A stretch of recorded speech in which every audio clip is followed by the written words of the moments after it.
So I just got back from seeing Wes Anderson's latest film called The Phoenician Scheme. This stars Benicio del Toro, Mia Threepleton, Michael Cera, and others. So the plot of this movie is essentially this. A sort of shady businessman named Anatoly, played by Benicio del Toro, is trying to execute what he refers to as the Phoenician Scheme. Essentially, this scheme revolves around the exploitation of the land and people of a fictional region called Phoenicia. Anatoly's goal is to use slave labor in order to build a lucrative hydroelectric complex. In the beginning of the movie, we're shown he survives an assassination attempt, and this is kind of a running gag throughout the whole movie. He survives many assassination attempts and has, I guess, what you'd describe as near-death experiences where he kind of pops into heaven for a moment and then comes back out and is in the world again. And this assassination attempt prompts him to bring his daughter, Liesl, who is a Catholic sister, on board as his potential successor to the business. So basically throughout the movie we follow these two characters amongst some others, but these two main characters, Anatoly and Liesl, we follow them trying to accomplish this Phoenician scheme. So the interesting dynamic that we see throughout the movie is that obviously Anatoly is, as I said, kind of a shady businessman who is maybe not afraid to get his hands dirty, maybe not afraid to lie a little bit. He's obviously not liked too well by a lot of people. And then you have his daughter, who he's trying to bring up as his successor, who is a very austere, very pious Catholic sister. And you have this interesting dynamic of the two trying to work toward a common goal and find some middle ground. So you could think of it as a tale of a shady businessman becoming a little more pious and a Catholic sister becoming a little less austere and more worldly. It's a story of a father-daughter relationship. So if you're not familiar with Wes Anderson, my description of the plot could make it seem like it's a serious movie, but really at its core, I would describe Wes Anderson's style as surgically silly.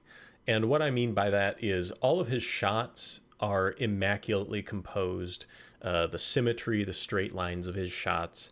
The humor is very dry, but very precise as well. So almost all of Wes Anderson's characters come off as very straightforward, just very say it like it is, no nonsense, cut and dry.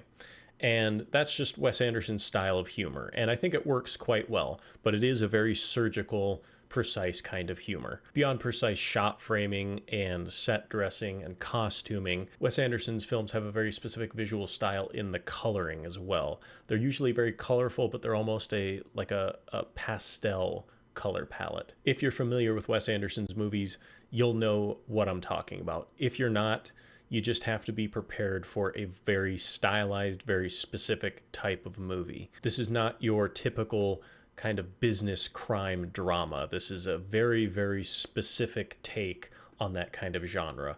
It's a take that only Wes Anderson could do, really. There are some very absurd comical moments. For instance, there's a moment in the movie where Anatoly plays a game of horse to try to settle a business dispute. So it's just that kind of movie. It's a very strange, very comical, very specific kind of movie. It's Wes Anderson, and if you know, you know. So what would be some content cautions for the Phoenician Scheme?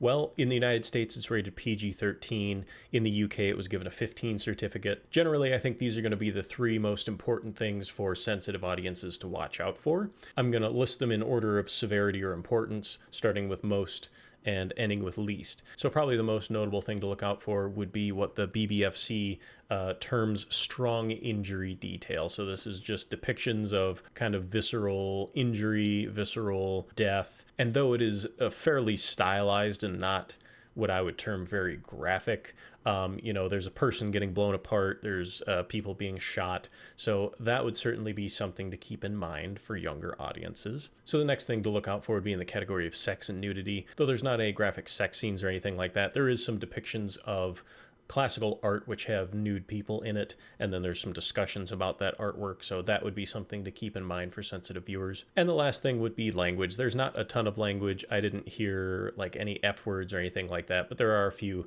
milder swear words in this movie. I think at the end of the day, I would give this a 3.5 out of 5 stars. I enjoyed it. I was entertained by it. Like I said, Wes Anderson has a very specific style, and if you're not down with that style, you're not going to like it because it is very Wes Anderson. If you don't know what that style is, I would give it a chance. But I thought it was an entertaining story, an endearing story. It made me laugh. It kept me entertained. And that's really all I can ask for a theater experience. So if that sounds like something you'd like, I highly recommend you go see it in theaters. I thank you for hanging out with me for a few minutes, and I hope you have a good one. I'll see you next time.